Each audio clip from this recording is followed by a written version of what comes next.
Hi, and welcome to our Henry VI Part 1 prologue. Everything you need to know and enjoy both the play and the Fire and Rain series, chronically the entire 100 Years' War between England and France. From 2018 BP, before the pandemic, through 2023, we performed the first half of the series, The Rise of Henry V. If you've seen them all, you could get your passport and get your free set of dog tags. I saw The Rise of Henry V. So, here's a quick recap of everything in The Rise of Henry V. Richard II was a wasteful, petty, conceited king whose cousin, Henry Bolingbroke of the House of Lancaster, fought and killed to become Henry IV.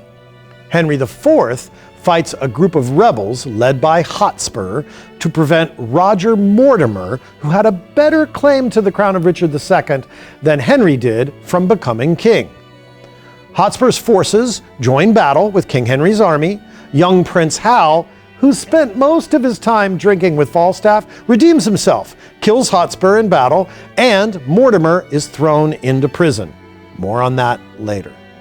In Henry IV Part 2, Falstaff continues drinking, while Hal's younger brother, Bedford, catches and kills the remaining rebels for treason. King Henry reconciles with his son Hal on his deathbed, and Hal promises to leave Falstaff and be a better person.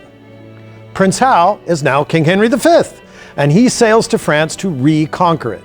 He foils yet another rebel plot to put the jailed Mortimer on the throne, remember him. Henry and his brothers invade France, win the Battle of Agincourt. Henry marries the French princess, Catherine, and becomes King of England and France.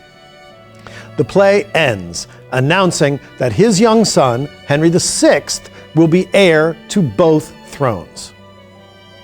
Welcome to the second part of the Fire and Rain series, The Wars of the Roses, and the end of the Plantagenet dynasty. Once again, you can collect your passport stamps, and if you see them all, you can get a commemorative t-shirt saying, "I survived the Wars of the Roses." We start with this production of Henry VI, Part 1, Joan of Arc. Following the death of his father, Henry V, Henry VI is proclaimed king, but his uncle, the Duke of Gloucester, is named Lord Protector until he comes of age. Meanwhile, the war continues in France with Joan la Pucelle, better known as Joan of Arc, leading the French army. The Bishop of Winchester believes that Gloucester wants to usurp power from Henry and causes a fight outside the Tower of London. Meanwhile, Richard Plantagenet of York falls out with the Duke of Somerset of the House of Lancaster. They ask each nobleman in the court to take either a red or a white rose to show whose side they support. White for York, red for Lancaster. York visits old Mortimer in prison. Remember him? He was thrown into jail back in Henry IV Part 1, and York learns that he has a better claim to the throne than Henry VI does. So he vows to depose the House of Lancaster and put the House of York himself onto the throne. Meanwhile, back in France, Joan wins back Orleans briefly, but Talbot's sneak attack forces the French army to abandon the town. The very young Henry VI, who would rather be a priest than a king really, sends York and Somerset to France to fight against Joan. But their feud spills onto the battlefield, and the English continue to lose. Joan convinces one of the English allies, Burgundy, to revolt and join the French side. The Lancaster-York feud creates confusion on the battlefield, and Talbot and his son, who are English, both get killed. So, what's going to happen in the end? Will the houses of Lancaster and York come together long enough to defeat Joan and France? Will weak Henry VI be manipulated into marrying Margaret of Anjou, a dowerless French princess? Will the feud between the houses of Lancaster and York destroy England? Will York usurp Henry and become the new king?